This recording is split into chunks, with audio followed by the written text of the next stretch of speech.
Hello guys, junior NTR, Koratala Shiva వీళ్ళ కాంబినేషన్లో వస్తున్న సినిమా దేవర. సినిమా సెప్టెంబర్ 27న గ్రాండ్గా రిలీజ్ అవుతుంది. సినిమా మీద అంచనాలు రోజు రోజుకి పెరిగిపోతున్నాయి. బిజినెస్ పరంగా, రిలీజ్ పరంగా వరల్డ్ వైడ్గా మాస్ రచ్చ జరుగుతుంది. ఇప్పుడు మన తెలుగు రాష్ట్రాల్లో షోస్ ఎక్కువగా పడుతున్నాయి. నైజాంలో రీసెంట్ టైంలో అన్ని సినిమాలు మించి టికెట్ సేల్స్ జరిగాయి. దేవర స్పెషల్ షోస్ కూడా పడుతున్నాయి.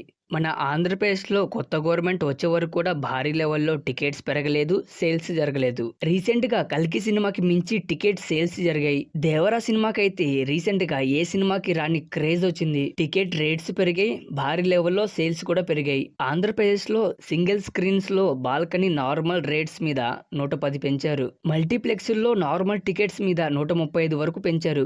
ఈ టికెట్స్ రేటు 2 వారాల దాకా అలాగే ఉంటాయి. బెనిఫిట్ షోలు, స్పెషల్ షోలు రోజుకి 5 షోలు వేసుకునే అవకాశం కూడా ఉంది. ఇక సినిమాకి రావాల్సింది ఒక పాజిటివ్ టాకే. ఆ పాజిటివ్ టాక్ వస్తే ఇన్ని బెనిఫిట్స్తో అన్ని రికార్డ్స్ని బ్రేక్ చేస్తుంది.